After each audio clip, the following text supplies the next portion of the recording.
Kashmir in focus. नाजरीन, जैसा कि आप जानते हैं, हमारा काम बुनियादी तौर पर कश्मीर से मुताल्लिक है। इसमें हम गिलगित बल्तिस्तान, जो पाकिस्तान की कब्जा है, पाकिस्तानी जम्मू कब्जे वाला जम्मू कश्मीर, लद्दाख और यूनियन टेरिटरी जम्मू कश्मीर से मुतालिक आपको इंफॉर्मेशन देते हैं और आपको हम उसके बारे में जो है वो एक एनालिसिस भी प्रोवाइड करते हैं। और बाज़ औक़ात जो हमारी खबरें पीओजे के और पीओजीबी से रिलेटेड है, वो सिवाय इस चैनल के आपको और किसी चैनल पे नहीं मिलेंगी। ये हमारा दावा है। ये कोई ऐसा दावा नहीं है जिस पे हम बहुत खुश हैं। हम चाहते हैं कि बाकी चैनल्स भी जो है वो पीओजीबी अपने टीवी चैनल्स करें और उनके ऊपर एनालिटिकल प्रोग्राम्स करें। तो इस वक्त जो हॉट है वो तो चल रहा है वैली में, क्योंकि वैली में हमके पिछले एक दफा फिर ऐसा महसूस होता है जैसे कि आतंकवाद एक दफा फिर सर उठा रहा है। हमारी सेना को काफी इसमें कामयाबियां भी हुई हैं और अब वो जो टेररिस्ट नेट को ढूंढने का और स्लीपर सेल्स को खत्म करने का सिलसिला था, वो अब तकरीबन 41 दूसरे शहरों तक फैल गया है भारत के, और काफी कुछ वहां से पता चला है। लोगों को पकड़ा भी गया है, दहशतगर्दों को जहन्नुम भी भेजा गया है। तो इस हवाले से अब हमारी क्या सूरत हाल है वहां पे कश्मीर में, वादी में, और आगे इसको हम कैसे देखते हैं, और इसके हल के हवाले से, इसके सोल्यूशन के हवाले से जो है वो आज हम बात करेंगे। मेरे साथ आज दो गेस्ट हैं। हमारे पहले गेस्ट हैं ब्रिगेडियर रिटायर्ड प्रोफेसर विजय सागर धीमान, जो किसी तारीफ के मोहताज नहीं है। आप जम्मू यूनिवर्सिटी के नेशनल सिक्योरिटी स्टडीज डिपार्टमेंट में प्रोफेसर हैं, और इसके अलावा आप एक थिंक टैंक भी चलाते हैं, international institute of Jammu Kashmir studies and analysis. ये हमारे आज के डिफेंस एनालिस्ट हैं, स्ट्रेटेजिक एनालिस्ट हैं। इनके साथ हमारे साथ जुड़ेंगे आज major general retired AK Siwach, जो टेरिटोरियल आर्मी के हेड भी रहे हैं, और आपने इनको तकरीबन रोज की बुनियाद पे आप इन्हें कश्मीर का और हिंदुस्तान का मुकदमा लड़ते हुए मुख्तलिफ टीवी चैनल्स पर देखते हैं। तो आप दोनों का स्वागत है हमारे आज के शो में। Welcome to the show, thank you very much for joining. मैं शुरू करना चाहूंगा ब्रिगेडियर साहब से। ब्रिगेडियर साहब, क्या सिचुएशन है, कैसे देखते हैं, what are the reasons behind the recent resurgence in terrorist activities in the valley? देखिए, मैं आपको ये बताना चाहूंगा कि जो आर्टिकल 370 जाने के बाद जितनी भी सिक्योरिटी एजेंसीज थी, चाहे वो इंटेलिजेंस एजेंसीज थी, चाहे वो एजेंसीज थी NIA और ED, ये सब की सब एजेंसीज इस वक्त बड़े कंसर्टेड तरीके से JNK में काम कर रही हैं, और इनका सबका कंट्रोल जो है अभी किसी कश्मीरी सेंट्रिक पॉलिटिशियन के, जो कि पाकिस्तान बैक्ड ISI है, उसके हाथ में नहीं है। अब ये डायरेक्टली मिनिस्ट्री ऑफ होम से ऑर्डर्स आते हैं, और लेफ्टिनेंट गवर्नर की गवर्नमेंट है, और इनको बहुत ही ज़्यादा सक्सेस मिल रही थी। शुरू में जब 370 हटा तो there was a clamp down in valley, तो थोड़ा सा लोगों के मन में लगा कि भाई हमारे ऊपर इतना कुछ क्यों चला दिया गया है। परंतु जब वो धीरे धीरे क्लैम्प डाउन हटे तो उनको सडनली रियलाइज हुआ कि ये जो अभी लाइफ है तो इतनी पीसफुल है, दिस इज बेटर देन जो हमारी democratic institutions led by Kashmiri centric politicians जो ISI के पिट्ठू थे वो देते थे। तो उनको अच्छा लगने लगा। तो इसमें अभी क्या हुआ कि जो एजेंसीज का शिकंजा था वो बढ़ता चला गया, टेररिज्म कम होता चला गया, सो मच सो कि यहाँ के हुआ क्या कि आज के जो वहाँ पे TRF या जो दूसरे तीसरे उन्होंने बनाए हैं अपने अदारे, वो सारे कंट्रोल में आ गए। और सो मच सो कि जितने भी गवर्नमेंट की मशीनरी थी उसके अंदर जो इंटेलिजेंस एजेंसी थी, उन्होंने चुन चुन के उन आदमियों को पकड़ना शुरू किया जो नौकरी करते थे JNK गवर्नमेंट की और काम करते थे ISI के विरुद्ध के फेवर में। तो उनको पकड़ कर उनको मारना शुरू किया। अब इसके बाद जो ये TRF है, जो जिसको हम वैसे बोलते हैं टेररिस्ट रिवाइवल फ्रंट, वैसे है वो द रेजिस्टेंस फोरम है, तो वो उनके हाथ में कुछ बचा नहीं। अब उनके पास क्या चाह रहा था कि कुछ सिविलियंस को मारे, एक निहत्थे सिविलियंस को मारे जो बिल्कुल ही सीमिंगली इनोसेंट सिविलियंस थे। तो उसके चक्कर में इन्होंने ये पिछले जो 7-8 दिन में जो 5 वारदातें की हैं, जिसमें माखन लाल काचरू को मारा गया है, स्कूल टीचर्स को मारा गया है, एक स्ट्रीट वेंडर को मारा गया है। तो यही उनके पास एक ऑप्शन बची थी। परंतु इस ऑप्शन बचने के बाद ये कहना कि श्रीनगर में इस वक्त दहशत का माहौल है, जो बहुत सारी टीचर्स टेलीविजन चैनल्स रिपोर्ट कर रही हैं, ये बिल्कुल गलत है। मैं 1 to 1 इन टच हूं। मेरे पास कुछ ऐसे लोग हैं जो भी श्रीनगर से आए हैं, वो कहते हैं सर वहां पे आज भी लाल चौक से जब आप मौलाना आजाद रोड पे आते हो या किसी भी मेन स्ट्रीट पे आते हो, वहां पे चलने की जगह नहीं है। हालांकि लोग ये सोच रहे हैं कि ये जो निहत्थों की किलिंग हुई है, इनोसेंट्स की किलिंग हुई है, इसके खिलाफ रोष है। परंतु ये बोलो कि टूरिज्म में कमी आई है या श्रीनगर के लोगों के उत्साह में कमी आई है या उनके दिल में कोई खौफ आया है, ये मैं मानने को तैयार नहीं हूं, क्योंकि ये एक लाइव रिपोर्ट है। परंतु यहाँ मैं आपको अपना एनालिसिस यहाँ देना चाहूंगा। ब्रिगेडियर साहब, आज श्रीनगर में मुसलमानों ने भी जुलूस निकाला है और मोमबत्तियां लेकर उन्होंने भी कल भी निकाला था, आज भी उन्होंने जुलूस निकाला है। क्या आप देखते हैं कि जो मुस्लिम सिविल सोसाइटी है वो भी अब बाहर निकल रही है इस दहशतगर्दी के खिलाफ? देखिए, मुस्लिम सिविल सोसाइटी के अगेंस्ट हमेशा ये चार्ज रहा है कि मेजॉरिटी जो मॉडरेट मेजॉरिटी है वो चुप रहती थी।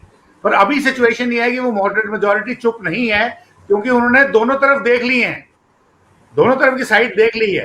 परंतु मैं जो अपना एनालिसिस आपको देना चाहता हूं कि जैसे ये 4 वारदातें हुई हैं और हमने 2 दहशतगर्दों को मारा भी है और कुछ को इंडिया के अलग अलग हिस्सों में गिरफ्तार भी किया है।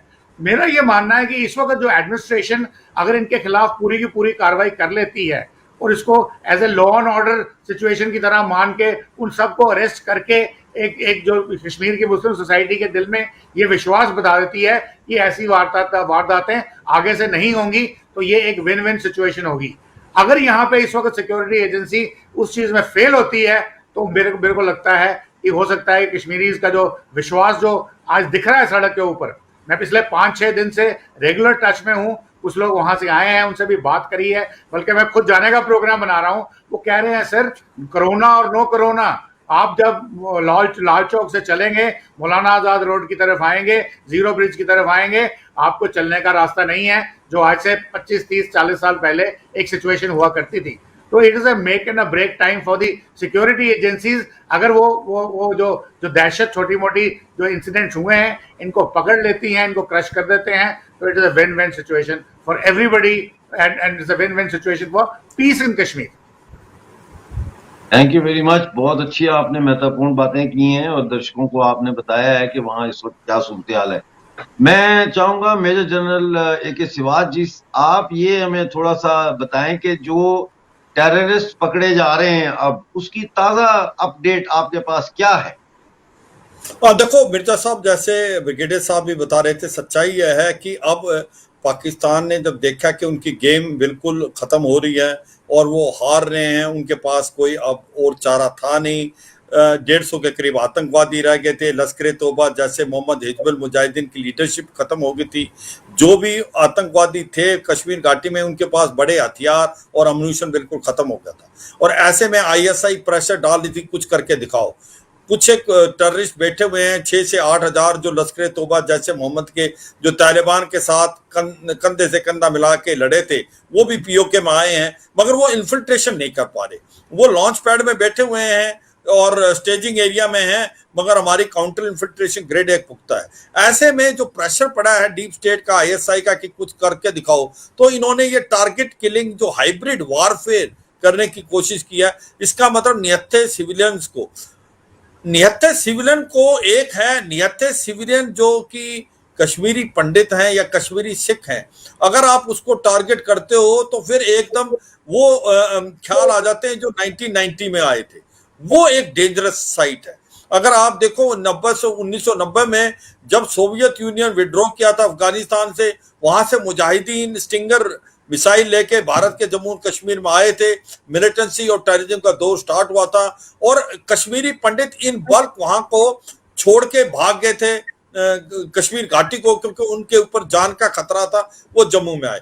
अब ऐसी सिचुएशन कहीं नहीं आ रही, क्या हम इसको रोक पाएंगे? ये एक इंपॉर्टेंट है। 2-3 बातें हैं इसके अंदर। एक तो मैं बिल्कुल ब्रिगेडियर साहब भी जो बता रहे थे, देखो जब हिटलर ने सेकेंड वर्ल्ड वार में जूस के अगेंस्ट काम किया था तो वो 2% पॉपुलेशन थी जो जर्मनी की थी। 98% पीपल नहीं चाहते थे, मगर 98% पर्सन जो थे वो एक साइलेंट मेजोरिटी थी। अगर आप साइलेंट मेजोरिटी है तो आपका कोई वजूद नहीं है। इसी प्रकार से कश्मीर घाटी में जो मेजोरिटी पॉपुलेशन अगर साइलेंट रहेगी तो फिर आतंकवादी ही रूल करेंगे। तो अब जिस प्रकार से मुस्लिम पॉपुलेशन मेजोरिटी सड़कों पे आई है, ये एक बहुत अच्छी पहल है और ये मुझे लगता है पहले नहीं थी।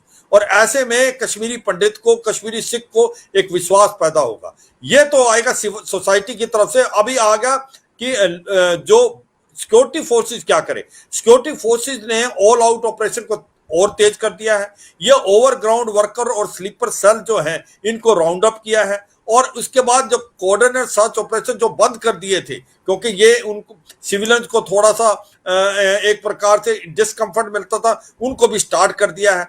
अभी सच्चाई ये है कि अब है मेक एंड ब्रेक। अगर हमने इनके ऊपर एक्शन लिया, इनको पकड़ लिया, क्योंकि हाइब्रिड वारफेयर का जो करने वाले हैं ये वो पूरे बड़े आतंकवादी नहीं है, ये रेडिकलाइज यूथ हैं। उनको छोटा हथियार दिया जाता है, ये समाज का हिस्सा है, ये टारगेट किलिंग करते हैं और फिर समाज में मिल जाते हैं। तो इनको एक प्रकार से पता लगाना भी मुश्किल था। मगर OGW स्लीपर सेल को पकड़ना, अपना इंटेलिजेंस गैदर करना, अगर हम इसमें सक्सेसफुल मुझे लगता होंगे और हुआ तो ये जो टारगेट किलिंग हुई थी बंद हो जाएंगी। और अब कश्मीरी पंडितों को विश्वास दिलाना है, भारत की सिक्योरिटी फोर्सेस को भी और मेजोरिटी पॉपुलेशन को भी, कि आपको नहीं जाना, आपके साथ समाज है, आपके साथ सिक्योरिटी फोर्सेस है। ये जो टारगेट किलिंग हुई है ये उनकी हुई है जितने कश्मीरी पंडित वगैरह जो वहां पर काम कर रहे हैं और जो कैंपों में रह रहे थे। तो इसका मतलब कि सिक्योरिटी फोर्सेस को इनको और प्रोटेक्शन देनी पड़ेगी, इनको और विश्वास दिलाना पड़ेगा। अगर ये गलती से वापस चले गए जम्मू में तो ये भारत की सिक्योरिटी फोर्सेस और भारत एज ए गवर्नमेंट के लिए फेलियर होगा, क्योंकि एक बार जो चला गया वो वापस नहीं आता। और ये 5 से 6 हजार अभी कश्मीरी पंडित हैं, 1-1.5 लाख के करीब कश्मीरी सिख हैं जो पट्टन और सिंहपुरा के इलाके में। तो अब भारत की फौज, भारत की सिक्योरिटी फोर्सेज और सिविल सोसाइटी का बहुत बड़ा रोल है और मुझे लगता है ये करेक्ट डायरेक्शन में जा रहे हैं। भारत की सिक्योरिटी फोर्सेज और भारत की गवर्नमेंट ने एक वादा कर लिया है कि हम इस हाइब्रिड वारफेयर को भी हरा के मानेंगे आने वाले 10 से 15 दिन में। मिर्जा साहब जी, बहुत हौसला अफजा आपने बातें की हैं और मैं दर्शकों को आपने तफसील से समझाने की कोशिश की है कि इस वक्त सिचुएशन ऑन ग्राउंड क्या है। ब्रिगेडियर, मैं आपसे ये कहूं कि इसका लॉन्ग टर्म सोल्यूशन जो है वो कैसे देखते हैं कि लॉन्ग टर्म सोल्यूशन इसका डेवलपमेंट के लोग है या पाकिस्तान की डिसइंटीग्रेशन के साथ ताल्लुक? देखिए, long term solution of course Pakistan की डिसइंटीग्रेशन को मैं भी थोड़ी देर के लिए साइड में रखना चाहता हूं। पहले let's talk about the Kashmir purse से। तो मैं यह बता रहा हूं कि जिस किस्म की ये जो ऑपरेशंस और फोर्सेस के जो ऑपरेशंस हैं पोस्ट 370 जाने के बाद, अब देखिए पहले भी गवर्नमेंट ऑपरेशंस करती थी और बहुत सारे प्रेशर्स होते थे और कितने सारे विवाद मचते थे, कितने सारे किलिंग्स, रेप, पता नहीं क्या क्या, कितने सारे इल्जाम लगते थे। अभी कोई इल्जाम नहीं लगा है। दैट मीन्स जो ऑपरेशंस है वो बिल्कुल सही डायरेक्शन में है। चाहे वो counter infiltration right from the border हो, वो भी सही तरीके से किया जा रहा है। कोई operation within the civil society हो, चाहे वो NIA का हो, ED का हो, टेरर फाइनेंसिंग का हो, हवाला का हो, चाहे वो RR का हो, सिक्योरिटी फोर्सेस का हो, जम्मू कश्मीर पुलिस का हो, वो सब सही डायरेक्शन में जा रहे हैं। और इसमें आपको सबसे बड़ी बात मैं आपको ये बताना चाहता हूं कि जम्मू कश्मीर पुलिस का इसमें बहुत बड़ा हाथ है और उसमें बहुत सारे कश्मीर के लोकल्स हैं जो मुस्लिम्स हैं और वो लॉरल्स ला रहे हैं हमारे इंडिया के लिए, जो पहले नहीं था। तो इसका मतलब उनका मोरल इस वक्त बहुत ही हाई है। और इसके अलावा बहुत सारे एक्शन लिए जा रहे हैं। बहुत सारे Kashmiri youth, Kashmiri civil society बाहर आ रही है और वो तिरंगा अपने हाथ में लेके लाल चौक पे आते हैं और वो खुल के कहते हैं पंडितों को या कश्मीरी सरदारों को कि आप आइए हमारे पास। छुटपुट घटनाएं इधर होती हैं, वो रेडिकलाइज्ड लोग हैं, तो deradicalisation to some extent start हो गई है। सेकेंडली मैं आपको ये भी बता दूं, एक इंडियन आर्मी का एक प्रोजेक्ट था ऑप सद्भावना, उसमें बहुत सारा पैसा खर्च हुआ, बहुत सारे लोगों के काम हुए, परंतु वो मेरे ख्याल में एक फेलियर नहीं बोलूंगा, परंतु जो उसका रिजल्ट आना चाहिए था वो नहीं आया। अभी जैसे आपने खुद ही मेरे को इंट्रोड्यूस किया कि I am running an institute of international student J and K studies and analysis. मेरे पास कुछ प्रोजेक्ट हैं आर्मी के, where I am doing research, और मैं उसमें उनको बता रहा हूं कि आप सद्भावना का जितनी फंडिंग होती है और जिस किस्म के आप प्रोजेक्ट करते हैं, जिसमें आप लोगों के लिए छुटपुट लोकल प्रोजेक्ट स्टार्ट करते हैं या फिर उनको भारत के बाकी भागों में लेकर इनको एक्सकर्शन पे ले जाते हैं, अभी हमने इनको एक डिफरेंट टर्न देने की कोशिश की है। इंस्टेड ऑफ कश्मीरियों को भारत ले जाने के बजाय हम, जैसे आईआईटी जम्मू में बहुत सारे लोग हैं, मैं वहां भी उनके साथ एक प्रोग्राम कर रहा हूं कि उन बच्चों को ले जाके हम वैली में लेके जाएं और उनको कश्मीरी यूथ के साथ मिलाएं और उनके साथ जॉइंट प्रोग्राम्स करें, कल्चरल इवेंट्स करें, स्पोर्ट्स इवेंट्स करें, वहां उनको बताएं कि देखिए this is what you are missing. क्योंकि अगर आप 4 आदमियों को लेकर बाहर जाते हो तो वो सिलेक्टिव लोग होते हैं। यहाँ पूरा का पूरा कश्मीरी यूथ जो इस वक्त रेडिकलाइज होने के कगार पे था या हो चुका है या पॉलिटिकल लोगों के इशारे पे नाच रहा है, उनको भी समझ में आ गई है कि ये पॉलिटिकल लोगों ने उनका बहुत बेवकूफ बनाया है। तो जब ये बाहर के लोग आके, जैसे आईआईटीज आईआईएम्स अब बन रही हैं, वहां के स्टूडेंट्स को ले जाके हम लोकल पॉपुलेशन के साथ मीट कराएंगे, चाहे वो आर्मी कराए या सिविल एडमिनिस्ट्रेशन कराए, जब वो इंटरेक्शन उल्टी तरफ से होगी तब उनको समझ में आएगा कि भाई हम लोगों के साथ कितना बड़ा स्कैम किया जा रहा है। जस्ट शेख अब्दुल्ला की जो फैमिली है या उनके जो क्रोनीज हैं या उनके 20% उनके जो दोस्त हैं, उन लोगों की खुशहाली के लिए 80% लोगों को अभी भी बेवकूफ बनाया जा रहा है। क्योंकि चाहे वो 1947 था या 2021 है, जो उस वक्त भी रेडी वाला था वो आज भी रेडी वाला है, जो उस वक्त शिकारा वाला था वो आज भी शिकारा वाला है, वो आज भी छोटे मोटे काम करता है। अगर वो मुस्लिम पेजेंट्स की बात 1931 में की गई थी महाराजा के टाइम पे फ्यूडल सिस्टम में, वो आज भी एग्जिस्टिंग है, क्योंकि एक फ्यूडल सिस्टम चला गया, दूसरा फ्यूडल सिस्टम अपने आप को जमहूरियत का नाम लेके एक लबादा ओढ़ के वो फिर आ गया, उसने फिर वही किया जो शायद एक फ्यूडल सिस्टम कर रहा था। तो इन चीजों को थोड़ा अभी निकालने की जरूरत है। तो लॉन्ग टर्म पे अगर हम इस तरीके के प्रोग्राम चलाएं, लोगों को भरोसा दिलाएं कि look we mean business for you and हम चाहते हैं कि अगर आपकी प्रॉस्पेरिटी होगी, आप डॉलर कमाएंगे तो हिंदुस्तान का जीडीपी बढ़ेगा, हिंदुस्तान की प्रॉस्पेरिटी आएगी। तो ये लिंक्ड सब्जेक्ट्स हैं, ये आप या हम अलग अलग नहीं है। आपने ये जो अभी एक चोला पहना हुआ है, क्योंकि आपके यहाँ नेशनलिज्म नाम की चीज है नहीं, तो आप इस्लाम को ही नेशनलिज्म समझ रहे हैं, वो गलत बात है। ये जो इस्लाम जो फैलाया जा रहा है वो एक मौलवियों द्वारा ईरान की कुरान शरीफ की गलत इंटरप्रिटेशन है। वो आपको 8वीं सेंचुरी में ले जाना चाहते हैं, जबकि आप 2nd सेंचुरी में बैठ रहे हैं। तो आप इनके नेफेरियस डिजाइन समझिए, चाहे वो वहाबीज हैं या कोई भी हो। अगर आप देखिए आपके मुस्लिम ममालिक जो हैं, जैसे सऊदी अरेबिया एंड ऑल, आपके मिडिल ईस्ट के, उन्होंने अपनी लाइन चेंज कर ली है, वो मॉडर्निटी की तरफ जा रहे हैं और आपको ये लेके जा रहे हैं स्टोन एज की तरफ। सऊदी अरेबिया ने तो अब अपने बच्चों के स्कूल के सिलेबस में सुनने में आ रहा है कि महाभारत और रामायण को भी शामिल करने का फैसला। मेजर जनरल सिवाज जी, मैं आपसे यही सवाल करना चाहूंगा कि आपके ख्याल में अब इसका जो परमानेंट सोल्यूशन है वो आप कैसे देखते हैं? देखो मिर्जा साहब, परमानेंट सोल्यूशन देखो 2 बातें हैं। एक तो हमारा अंदरूनी है, एक हमारा पाकिस्तान के साथ है। जो अंदरूनी है वो तो हमें विश्वास दिलाना है अपनी पॉपुलेशन को। एक तो कश्मीरी पंडित और कश्मीरी सिख जो अब चैलेंज है कि वो नहीं जाएं, वो सेफ हैं और हम उनको सेफ रखेंगे और आतंकवादियों के अगेंस्ट हम जाएंगे और ऑल आउट ऑपरेशन को और तगड़ा करेंगे और ये बचे हुए आतंकवादियों को भी मार गिराएंगे। और ये रेडिकलाइजेशन जो हो रही है यूथ की साउथ कश्मीर में, उसको बंद करेंगे। मदरसा के ऊपर जो फंड दिया जा रहा है बंद करो। मदरसा जो एक डिजीज है, वो आप कुछ भी कहो, वहां पर जो सिखलाई की जाती है वो बड़ी गलत है। और दूसरा ये है कि ये फ्राइडे को जो प्रेयर होती है उसमें भी आपको थोड़ा ध्यान देना पड़ेगा कि किस प्रकार के जो मौलवी साहब बोलते हैं, क्या बातचीत बोली जाती है पब्लिक को। ये जो चीजें एक माहौल को बिल्कुल को सेट, इसको बोलते हैं इकोसिस्टम। जो इकोसिस्टम है कश्मीर घाटी का, उसको हमने ठीक करना है, क्योंकि डेवलपमेंट तो आने लगी है।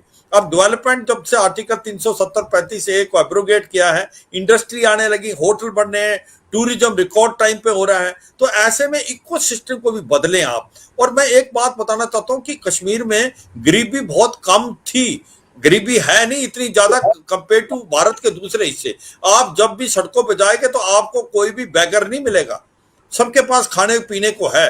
अगर हम ऐसे में और अच्छी गवर्नेंस लाएं जैसे आ रही है, ग्रास रूट लेवल पे डेमोक्रेसी लाएं और एक सिक्योरिटी फोर्सेस माहौल अच्छा पैदा कर दे जिसमें लोग प्रोटेक्टेड माने, स्पेशली कश्मीरी पंडित और कश्मीरी सिख, मुझे लगता है फिर हम करेक्ट डायरेक्शन में हैं। और मेजोरिटी पॉपुलेशन को आके एक विश्वास दिलाना पड़ेगा जो स्टेप इन राइट डायरेक्शन है।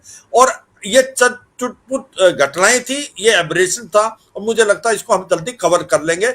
और दूसरा, हमें यकीन करना है कि ये हमारा काउंटर इन्फिल्ट्रेशन ग्रेड पुख्ता रहना चाहिए, क्योंकि पाकिस्तान सर्दियों में भी अभी इन्फिल्ट्रेशन कराने की कोशिश करेगा, क्योंकि उसके पास ये 8,000 आतंकवादी हैं। अगर भारत में नहीं आए तो वो पाकिस्तान में प्रॉब्लम डालेंगे। तो हमारा इंटरनल तो ये होगा। अब आ गया प्रॉब्लम पाकिस्तान के साथ। अब ये जो पाकिस्तान है वो मान नहीं रहा है, वो टेररिज्म का एक स्टेट इंस्ट्रूमेंट बना के 8,000 के करीब आतंकवादी भेजने की कोशिश करेगा। पहले तो आप ये सीज फायर को एब्रोगेट करो, क्योंकि ये सीज फायर था, एक प्लॉय था पाकिस्तान का, क्योंकि उसको अफगानिस्तान की तरफ ध्यान देना था। ईस्टर्न बॉर्डर पे उसने सीज फायर कर लिया। अब वो या तो खुद तोड़ेगा, क्योंकि वो जब इन्फिल्ट्रेशन कराएगा तो कवरिंग फायर देगा, नहीं तो भारत की फौज अगर वो देखती है इन्फिल्ट्रेशन में पाकिस्तान की पोस्टें जो सहारा दे रही हैं तो उसको तोड़े और पाकिस्तान की पोस्टों को पनिश करें।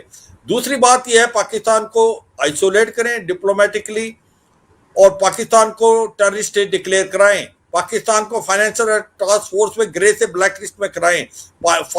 पाकिस्तान कल डिक्लेयर हो गया है वो 10 देश जिनको अभी आगे फंड नहीं मिल सकता, क्योंकि इनका ट्रैक रिकॉर्ड इतना खराब। अगर उनको आगे फंड नहीं मिला, 126 बिलियन डॉलर का उनका कर्जा है, 4 बिलियन डॉलर उनको चाहिए लोन कर्जे का इंटरेस्ट देने के लिए, तो ऐसे में वो टूटने के कगार में है। अफगानिस्तान के साथ उनकी और प्रॉब्लम बढ़ेगी। ड्यूरल लाइन में तहरीक तालिबान पाकिस्तान जो है अब आतंकवादी घटनाएं बढ़ेगा। बलूचिस्तान में Balochistan liberation army genuine freedom struggle करेगी। खैबर पख्तूनख्वा में पख्तून नहीं चाहते पाकिस्तान के साथ रहना, वो ड्यूरल लाइन को नहीं मानते। और ऐसे में तहरीक तालिबान पाकिस्तान जो है वो शरिया लॉ लाना चाहता है। तो मुझे लगता है पाकिस्तान अपने ही वेट से टूटेगा। और ऐसे में हमें अभी सोचना चाहिए कि किस प्रकार से हम अपना पाकिस्तान ऑक्यूपाइड कश्मीर और गिलगिट बाल्टिस्तान को वापस लेके आए। ये जो है हमारी डायरेक्शन बिल्कुल ठीक रहनी चाहिए, उसको मिस नहीं करना है, क्योंकि वक्त अभी आ रहा है। अब वक्त आ रहा है, धीरे धीरे हमें एक माहौल क्रिएट करके उसको लेना है। तो मुझे लगता है पाकिस्तान को एक मल्टी प्रोंग स्ट्रेटेजी से आप चलें। आप उसको आइसोलेट करें, टेररिस्ट स्टेट डिक्लेयर करें, फाइनेंशियल टास्क फोर्स ग्रे से ब्लैक लिस्ट करें और उसके साथ साथ अपना प्लान बनाएं कि पीओके और गिलगिट बाल्टिस्तान कैसे भारत में दोबारा मिलेगा, क्योंकि वो भारत का हिस्सा है, इलीगली ऑक्यूपाइड है, वो वापस आना चाहिए। और अपनी जो इंटरनल सिक्योरिटी है उसको और टाइट करें। ओवरग्राउंड वर्कर्स, स्लीपर सेल, उनको एक प्रकार से आइसोलेट करें और सिविल सोसाइटी के अंदर कॉन्फिडेंस प्रेस पैदा करें और पूरा इकोसिस्टम को बदलें। ये जो मदरसा है इनको बंद करें, क्योंकि ये एक डिजीज है।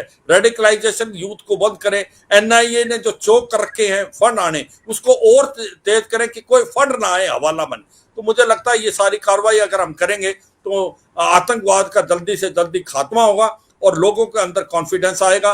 और जम्मू और कश्मीर डेवलपमेंट के कतार पे पहले चल रहा है और भी स्पीड से चलेगा। और आने वाले समय में मुझे लगता है जम्मू एंड कश्मीर भारत की एक मॉडल स्टेट।